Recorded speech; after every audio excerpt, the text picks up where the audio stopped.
So the UFC just gave a title shot to a guy who's not even in the UFC. I wish I was making this up, but why am I not surprised? And more importantly, why does it seem to be something that we've seen too often? Well, outside the fact that it's literally happened 3 different times before, you've probably noticed that there's a lot of questionable fights in the UFC. Like when Khabib and Al Quinta literally fought for the title despite being 9 ranks apart. Or when Darren Till went as an unranked fighter to almost literally Donald Cerrone as the number 6th welterweight of the world. I remember seeing this live and I was just like, bro, like why even give these guys rankings anymore? And then after a staring contest with Stephen Wonderboy Thompson, Tyron Woodley would just humble Till. And then there was this when Umar Nurmagomedov leapfrogged the entirety of the bantamweight division to Corey Sandhagen,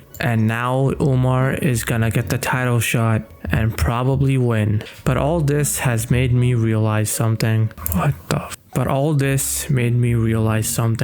And this realization has to do with the rankings that the UFC puts in front of us, because the rankings might not actually be what you think they are. So what do the rankings in the UFC actually mean? Let's find out.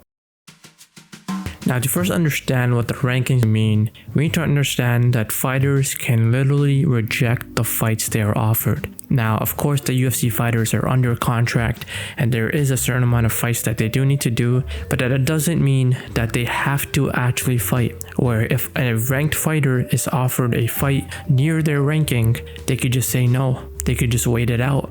They could make someone else near their rankings fight that fighter. And if either one of them loses and they now see a better matchup between them, they can now come in and accept the next fight that they're offered. And this happens more often than you would think. People like Khamzat Chimaev, people like Khabib, people like Colby Covington all take advantage of this and ultimately benefit from it. A lot of people didn't want to fight Khamzat Chimaev when he was coming up. A lot of people are avoiding fighting Khabib when he was coming up, and Colby Covington just avoids fighting others. Now that he's already up, he's picking his fights very strategically, and this ultimately damages the rankings because they're now hindered and there's an external force that's actually being applied to this data of rankings that we've been given. So the rankings aren't telling you the full story. But there's a bigger issue at play that some of you guys might not be aware of, and this has been going on in the UFC, especially since 2020, other time periods, where fighters actually take advantage of travel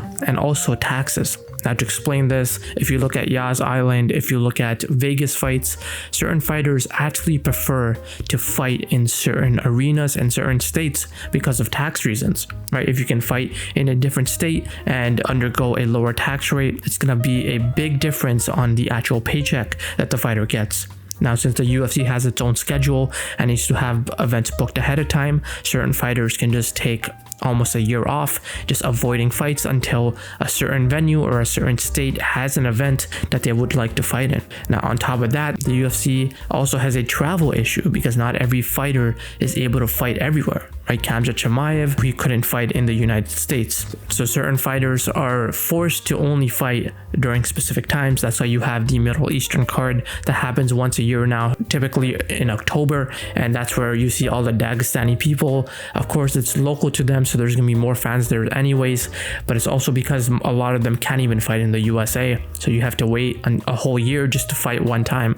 Now, what this actually does is hold up the division, right? If you have a division from January to October, you're not gonna see the top fighters in that division, which are usually Dagestani fighters, fight until October, right? So someone in the top 5 can have a fight from January to March, but now they might need to wait until October to fight like the top 5 person that might be a Dagestani or might be someone that can't fight in the US, right? So that holds up the division and isn't accurately telling you who's actually the best between all the 15 ranked fighters, because it might be a lagging indicator of people who haven't actually fought already. And on top of this, when you look at the pound for pound rankings, they're even more inaccurate and just outdated because there's so many inactive fighters that are typically on that list that just hold it up, and the overall list is usually just controversial in general because I've never seen people actually agree with the top 5, right? Usually the UFC is able to get the number 1 or number 2 correctly,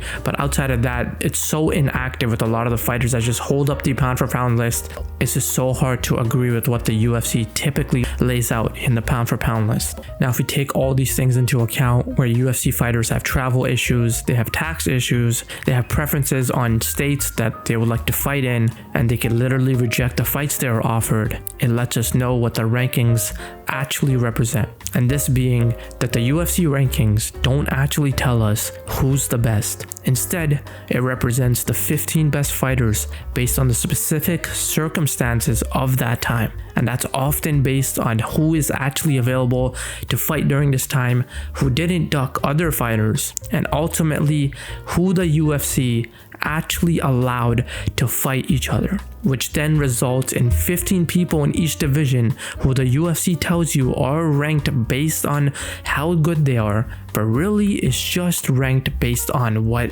like 3 people sitting in a room on Sunday after a pay-per-view card on Saturday actually think.